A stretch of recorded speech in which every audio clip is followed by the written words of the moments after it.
많은 사람을 위하여 허물로 죽은 우리를 그리스도 예수와 함께 살리셨고 너희가 은혜로 구원을 얻은 것이라. 또 함께 일으키사 그리스도 예수 안에서 함께 하늘에 앉으시니 이는 다같이 이는 그리스도 예수 안에서 우리에게 자비하심으로써 그 은혜의 지극히 풍성함을 오는 여러 세대에 나타내려 하심이니라. 아멘. 오늘은 거기 봉사하신 우리 하나님, 우리 아버지의 사랑이라는 제목으로 말씀을 묵상하겠습니다. 지난주에 이루어졌죠.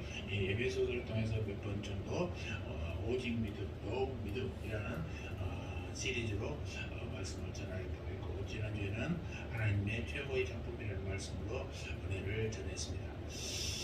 오늘의 말씀은 긍휼이 풍성하신 우리 아버지의 사랑. 우리 서로 이렇게 인사 한번 할까요? 예수 생명으로 풍성하게 되십시오. 예수의 생명으로 풍성하게 되십시오. 이 풍성이라는 단어는요, 넉넉하다라는 의미예요.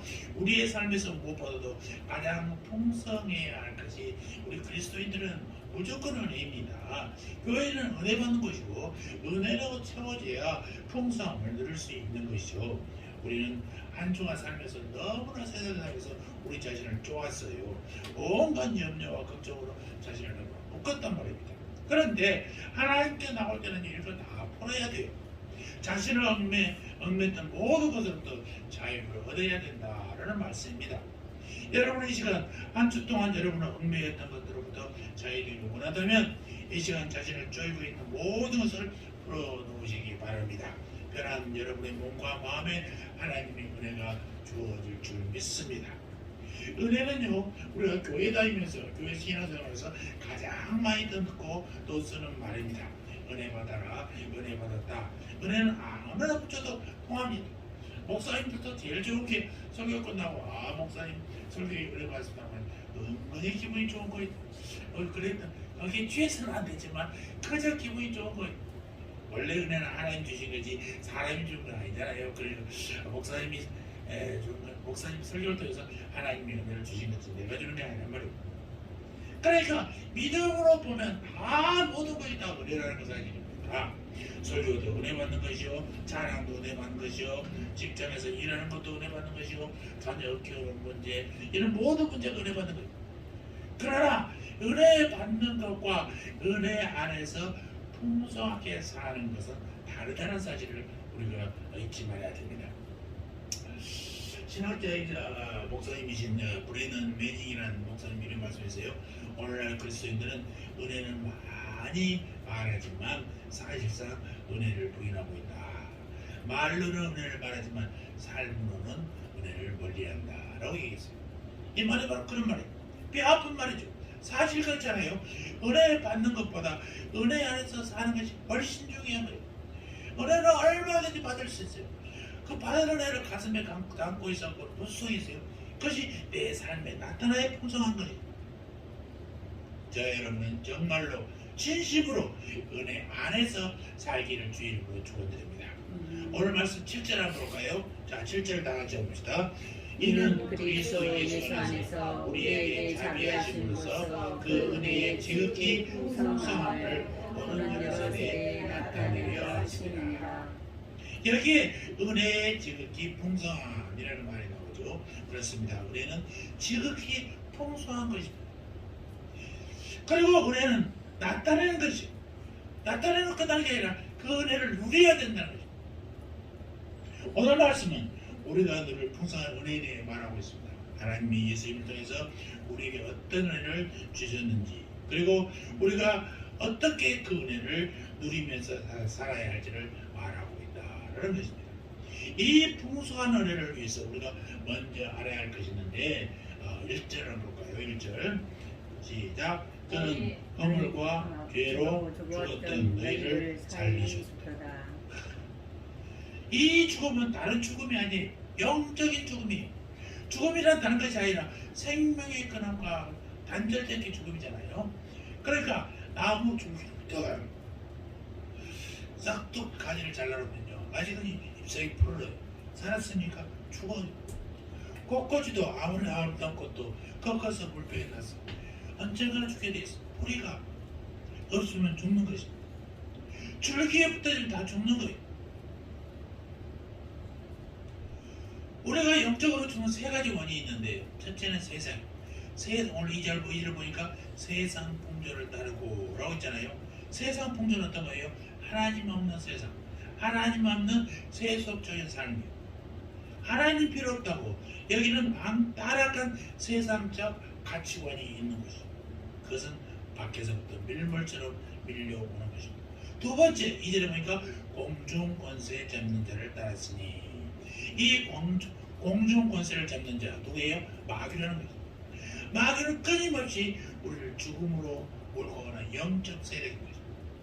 그것은 저 위에서부터 내려오게 됐습니다. 세 번째, 2절에 보니까 뭐라니까 육체의 욕심을 따라 행하며, 육체의 욕심 어디 있어요? 내 안에 있는 죄의 본성. 사도 바울은 오ral 나는 비참한 자로다 라고 단식했던 그 죄의 뿌리, 이것이 내 안에서 유혹해 온다라는 것입니다. 정리하면 밖에서는 세상의 세속적 사람이 몰려오고, 위에서는 악한 영이 내려오고, 안에서는 육체의 죄악이 나를 죽음으로 몰고 가고 있다는 것입니다. 우리가 영적으로 죽는 것은 바로 이것들 때문인 것입니다. 그러면 어떻게 하느냐? 죽은 자는 절대로 죽은 자를 살릴 수가 없습니다. 산 자가 죽은 자를 살리는 거예요. 하나님은 죽은 자를 살리기 위해서 산 자를 보내셨죠. 산 자가 누굽니까? 바로 그분이 예수님이십니다. 예수님은 죽은 우리를 위해서 세 가지 은혜를 주셨어요. 성경의 많은 은혜는 예수님이 우리를 위해 하신 일이 크게 세 가지인데, 이 세 가지는 예수님을 통해서 하나님의 베푸신 은혜이고, 우리가 이 세상을 살아가는 은혜의 방식입니다. 오늘 본문을 통해서 이 세 가지 방식 은혜를 우리 안에서 믿어지시기를 바랍니다. 첫째, 7절 다시 한번 보겠습니다. 7절 시작. 이는 그리스도 예수 안에서 우리에게 자비하심으로써 그 은혜의 지극히 풍성함을 오는 세대에 나타내려 하심이니라.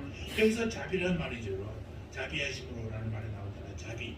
하나님이 예수님을 통해 죄인이 우리를 위해서 하신 첫 번째 일이 자비예요. 은혜, 자비는 은혜와 비슷한 말이 됩니다. 자비는 어떤 거예요? 마땅히 받아야 할 죄의 책임을 면제해 주는 거예요. 여러분, 운전하다가요, 교통사고에 걸렸어요. 딱지를 떼야 정상이죠. 그런데 교통사고 와서 사고를 할 보더니, 아이고, 잘 지켜주고 있는데 실수했나 보군요. 그냥 가십시오. 이렇게 자비. 벌을 받아야 하는데 안 받는 거. 학생이 헌정하다 선생님한테 걸렸어. 시험지를 몰수당해 빵점 맞아 위에 쳐있어. 선생님 나가서 씹었더니 그냥 지나고. 이렇게 자비고. 자비는 마땅히 받아야 할 잘못에 대한 책임을 면제해 주는 것이다 라는 것입니다. 그래서 은혜의 첫 번째는 우리가 받아야 할 잘못에 대한 책임을 하나님이 면제해 주는 것이다 라는 것입니다.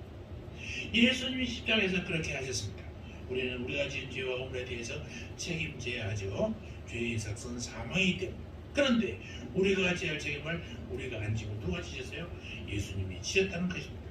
이것을 자비라고 다른 말을 해서 받아주는 것이라는 것입니다. 인간의 모든 문제가요, 받아주지 않아서 생긴다는 것입니다. 왜 가인이 아벨을 죽였습니까? 하나님이 아벨의 재산을 받아주시고 자기의 재산을 받아주지 않았다고 생각했기 때문에. 자기를 안 받아준 것처럼 아벨도 안 받아줬으면 살인까지는 안 했을지도 모르는 것입니다. 그런데 자기는 안 받았는데 아벨이 받았어. 그 순간 가인의 한색이 변하여 아벨을 죽이고 말았다는 것입니다.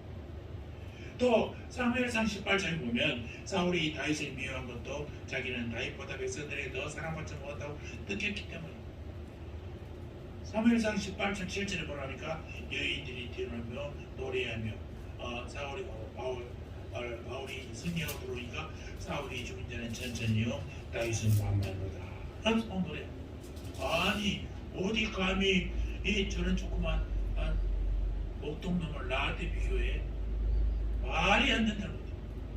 모든 상처는요 이런 거절 감정에서 나온다는 것입니다. 거절당하면요 상처받기 쉬워요. 죄란 하나님께 거절당하는 거예요. 죄를 지었기 때문에 거절당해도 할 말이 없어요. 그런데 죄 지었는데 죄인은 거절하지 않는다고. 이것이 하나님의 자비라는 사실입니다. 죄는 미워하시면서 죄인은 받아주십니다. 우리가 아직 연약할 때에 그리스도께서 우리를 위해 죽으셨습니다. 우리가 죄인임에도 불구하고 우리를 위해서 대신 죽으셨어요. 우리가 하나님의 원수 되었을 때에도 하나님은 그 아들을 우리를 위해 죽게 했습니다. 죄인은 거절하셨지만 죄인은 받아들이셨습니다. 이것이 자비라는 거예요. 히브리서 13장 5절 들고 찾아보시겠을까요? 히브리서 13장 5절 빨리 찾으면 들 같이 한번 보겠습니다.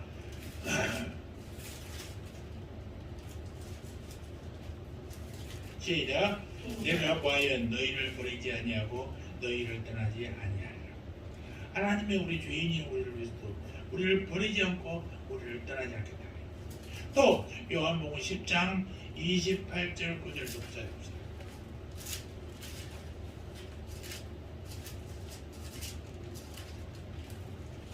귀한 말씀. 죄인이 너를 버리지 않겠다고 하신 말씀입니다. 자, 28절 29절 요한복음 10장 28, 29 시작. 내가 저희에게 영생을 주느니 영원히 멸망치 아니할 터이요 또 저희를 내 손에서 빼앗을 자가 없으니라. 저희를 주신 내 아버지는 만물보다 크심에 아무도 아버지 손에서 빼앗을 수 없습니다. 죄인으로를 주님께서는 다 안고 가시겠다는 것입니다. 버리지 않겠다는 거예요. 우리가 마땅히 받아야 할 죄의 책임을 없는 것으로 해 주시겠다는 것입니다. 덮어주시고 받아주셨어요. 이것이 자비라는 것입니다. 은혜의 삶은요, 받아주는 삶이 하나님이 나를 덮어주고 받아주듯이 나도 다른 사람을 덮어주고 받아줘야 된다는 것입니다. 나에게 한 잘못을 잊어버리고 사람은 받아주는 것입니다. 저 사람이 이걸 나쁜 짓을 했어. 그럼 그 나쁜 짓은 잊어먹는 거야. 그럼 죄가 나쁘지. 그럼 그 사람만큼 우리가 그대로 받아주는 거죠. 은혜는 죄가 기억나지 않게 하는 것입니다. 풍성한 은혜의 삶은요, 다른 사람이 나에게 한 죄가 기억나지 않습니다. 다 잊어버립니다. 이것이 은혜라는 것입니다. 풍성한 은혜 안에 살기를 원하신다면 여러분 잘 잊으시기 바랍니다. 덮어버리시기 바랍니다. 그저 받아 넘어가시기 바랍니다.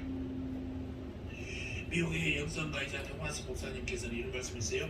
성자는 타고난 착한 사람이 아니라 하나님이 용서를 더 많이 체험하는 사람이다. 여러분, 은혜는요 그저 내가 많이 받아서 갖고 있는 게 아니라 나는 하나님의 용서를 더 많이 체험하고 경험한 사람들이 나타납니다. 사랑도 사랑 받아본 사람이 사랑하는 거예요. 사랑할 줄 모르는 사람들은요 사랑한다는 말도 안 해요. 가정에서도 가족끼리 사랑한다는 표현 많이 하십시오. 우리는 어렸을 때 정말 그런 사랑이 뭔지도 몰랐고 사랑한다는 표현을 가족끼리 해본 적이 없어요. 가족끼리는 당연히 그런 줄 말하지. 사랑한다는 말 표현한 사람들은요 자기가 사랑한다는 표현 또 하게 돼 있습니다. 받아본 사람이 하는 거예요. 은혜 안에 사시기를 바랍니다. 두 번째, 자 5절 보니까 시작. 허물로 죽은 우리를 그리스도와 함께 살리셨고, 둘째는 살려주셨다는 것입니다. 예수님이 우리에게 보신 두 번째 은혜는 바로 살려주신 은혜. 여기에 살리셨고라는 말이 나오는데 하나님이 예수님을 통해서 하신 두 번째 은혜가 바로 살리신 은혜라는 것입니다. 사람이 어떻게 살아야 하는가 하면 먼저 덮어주고 받아주는 것, 그리고 그 속에 생명이 들어가야 된다는 것입니다. 여러분, 예수님이 우리를 위해 하신 일이 무엇입니까? 용서잖아요. 덮어주고 받아줬어요. 다른 말로 자비예요. 다른 말로 은혜예요. 그러나 그것으로 끝났다면 우리가 영원한 생명을 누리지 못해요. 근데 거기서 예수님이 생명을 공급받아요. 하나님의 생명이시 생명의 DNA를 공급받게 된단 말이에요. 생명이 들어가야 천국의 삶을 이 땅에서 살게 된다라는 것입니다. 사랑하는 성도 여러분, 왜 예수님이 우리를 위해 피 흘리셨습니까? 십자가에 올라가서 가장 먼저 한 것이 뭐예요? 우리 용서예요. 용서했으면 되지 않겠습니까? 죄사함 받으면 끝난 것도 아니네 말. 아니에요. 하나가 되어 있는데 그게 뭐예요? 생명이 필요하다. 생명이 들어가야 돼. 그래서 피가 필요해요. 피가 들어가야 산다는 것입니다. 은혜는 받아주는 것이라고 그랬어요. 상대방이 한 잘못을 없는 것으로 덮어주는 것이에요. 은혜 안에 사는 사람은 이런 거 있죠. 먼저 용서를 바랍니다. 그리고 그 속에 생명이 들어가야 한다는 것입니다. 착하게 산다고 구원받지 못한 이유가 바로 여기에 있는 것입니다. 예수님의 생명이 없이는 아무리 윤리 도덕적으로 착하게 살아도 구원받지 못한다는 것입니다. 나를 위해 예수님이 죽어서 그 생명이 내게 들어온 것처럼 내가 죽어 그 생명이 남에게 들어갈 수 있다면 우리는 그런 삶을 살아야 되는 것입니다. 이것이 은혜의 삶 아니겠습니까? 살려주시는 일을 제 많은 여러분들 되시기를 주의 이름으로 축원합니다. 세 번째, 자 6절을 보시죠. 시작. 또 함께 일으키사 그리스도 예수 안에서 함께 하늘에 앉히셨고. 자, 예수님이 은혜를 위해 하신 일이 세 번째가 바로 이 앉히셨다라는 거예요. 여기 하늘에 앉히셨고라는 말을 하는데 또 5절에 보면 살리셨고라는 말도 나와요. 처음부터 하면 받으셨고 살리셨고 앉히셨고 이런 순서가 되죠. 그러면 무엇을 어디에 앉히셨다는 말이냐? 하나님이 그리스도 안에서 우리를 하늘에 앉히셨다라는 말이에요. 5절에 나오는 살리셨고와 6절에 앉히셨고는 동시적인 사건이에요. 우리를 살리신 그 순간에 우리 또한 하늘에 앉히셨다라는 것이죠. 한편으로는 살리시고 한편으로는 앉히신 것입니다. 예수님의 생명이 들어가며 이런 일들이 일어난단 말입니다. 살리신 것은 우리의 영적 상태가 바뀐 것이죠. 죽어있다가 살아난 것이고, 앉히신 것은 우리의 영적 공간이 바뀌어서 내가 앉혔다라는 것은 땅에 있다가 하늘로 옮겨갔다라는 얘기. 우리가 예수 생명을 받으면 영적 상태도 달라지지만 영적 공간도 달라진다는 사실. 삶의 질량이 달라지고 삶의 방식이 달라져. 영적 질량은 죽었다가 사는 것으로 달라지고 영적 공간은 땅에 살다가 하늘에 사는 자로 달라진다는 것입니다. 이 둘 다요 다 완료형이에요. 끝났다는 거예요. 이미 살았고 이미 옮겨졌다는 것입니다. 설령 내가 지금 죄를 짓고 살아도 그것은 내가 죄인이라는 뜻이 아니에요. 그것은 내 속에 아직 죄가 남아있다 그런 뜻이란 말이에요. 죄가 남아있다는 것과 내가 죄인이라는 건 좀 다르다는 것이에요. 여러분 해방 후에 일본 사람들이 해방이 되었는데도 자기 나라 가지 못하고 남아있어요. 근데 일본은 망했어요.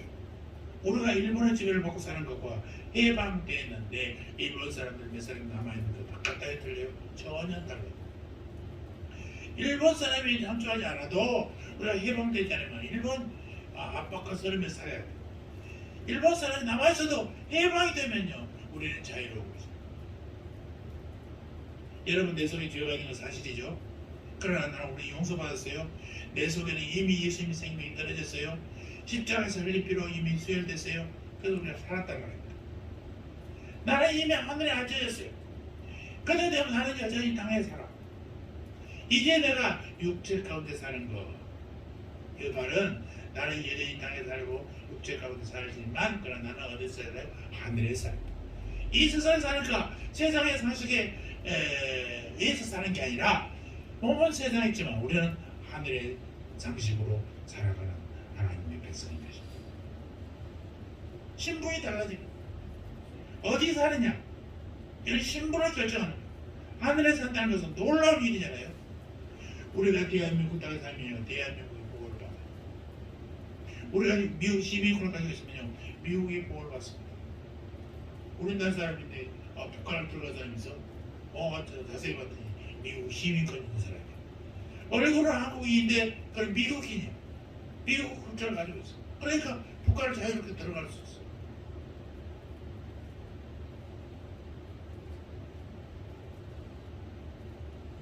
예전에 우리 얘기했잖아요. 우리 윤 집사님, 박수준 노예윤 집사님. 그분이 쓰러졌을 때 병원에 치료를 받는데 사흘에 640만 원이 나왔어. 어마어마한 돈이 나 큰일 났어. 보호자도 안 생기면 어떻게 할 거예요? 누가 책임져야 돼? 그분은 중국 사람이에요. 그럼 중국 국적이 한국 국적이 아니에요. 그래서 구청에 긴급 우리 지원 신청을 했어요. 안 된대요. 우리 국적이 아니에요. 우리나라 여자와 결혼했다가 이혼한 흔적만 있어도 해줄 수 있대요. 안 된. 병원에 찾아갔어. 병원에서 알 수가 없대. 우리나라 국적이 아니에요. CTS를 방송에 전화했어. 그런데 일단 방송을 내보고 후원자가 생기면 도와주고 안 생기면 못 도와줘. 그 언제 기다려. 그래서 집에 들어가서 소점을 뒤져보니까 윤시성을 가진 사람들 다 전화했어. 그 딸이 평소에 딸하고 관계가 안 좋다는 걸 들었어요. 관계가 안 좋다는 게 딸에게 너무 신세를 많이 져서 더 이상 신세질 얼굴이 다시 없다고 하더라고. 전화할 때 딸이 받아. 쫓아 올라왔어. 딸이 한국 남자와 결혼했어. 딱 그 시간으로 대한민국 의료보험에 혜택을 받아. 그 정만 640만 원 딱 지급하고 그 다음부터 의료보험으로 싹 깨달아줘. 기가 막혔어. 대한민국 국민, 대한민국 영상한테도 대한민국 도와주고 책임지고 끝까지 도와줘. 하늘에서 온 하나님의 백성이 좋아요, 여러분이. 이 땅에서 어려운 고통을 당하고 신을 당할 때 하나님 아버지께서 나 몰라, 네가 잘못했잖아, 네 알아서 해 하고 손펴서 주님께서 도와주시고 책임지고 끝까지 보호하신다니까요. 오늘 또 하늘의 아버지는 하늘에 앉은 우리를 돌보고 계시고 있습니다. 우리가 하늘에 앉은 한 하나님이 책임져 주시는 거예요.